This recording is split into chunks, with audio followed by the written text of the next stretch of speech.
Hello everyone. Last section, we have talked about the women's clothing of the Tang Dynasty. Now let's continue to learn the Beizi of Song Dynasty. The Beizi of Song Dynasty is the costume that we can't neglect. Although the Beizi is a popular garment in Sui and Tang dynasties, the sleeve of Beizi in Sui and Tang dynasties is half and the body is not long. In Song dynasties, the Beizi is long sleeve and long body, with armpit open crotch, that is, the front and back of the clothes are not sewn together, while the armpit and back are suffixed with straps.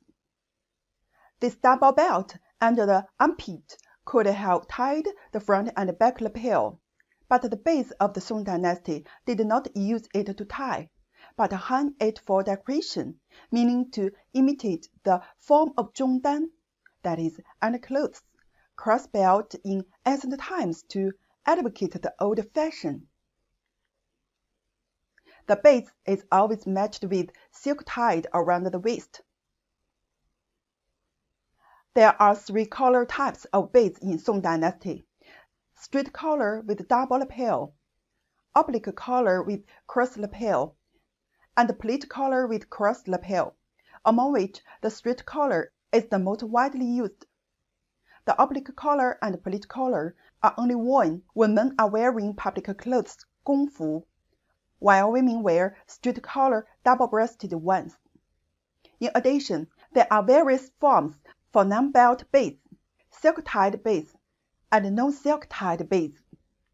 For the name of the Beizi, there is another saying in the Song dynasty, that the Beizi is originally the clothing of a maid and concubine, because the maid and concubine usually stand behind the hostess, so they are called Beizi.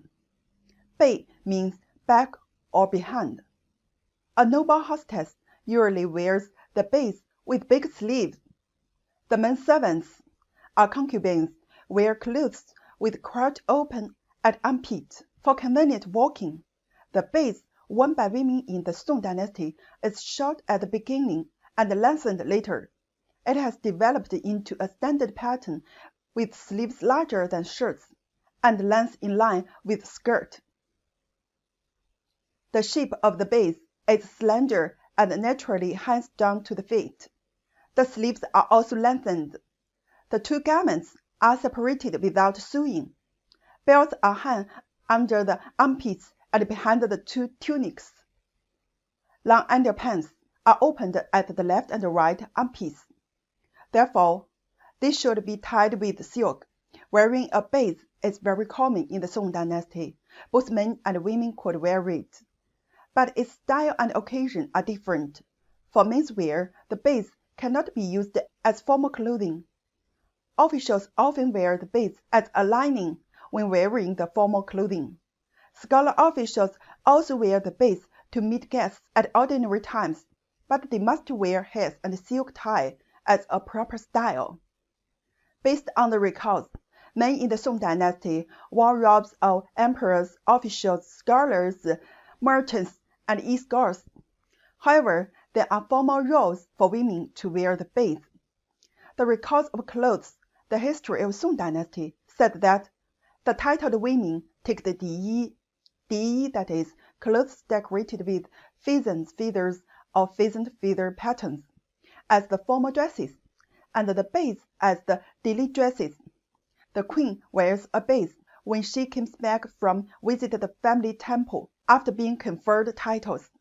The unmarried women and concubines also used the Beizi as a daily dress, or sometimes in general courtesy occasions. In a word, as an important part of women's clothing, the Beizi is worn in more classes and occasions. The different classes have different occasions, either as regular clothing or as a regular dress, second only to formal dress, which is more complicated in shape than men's Beizi. In addition, due to the different ages and different status of the wearer, the length, width, texture, and color of the Beizi are quite diversified. Okay, that's all the content of this course. The content of next course will be braided waist robe in the history of Yuan Dynasty, 至尊 sealed. See you next course.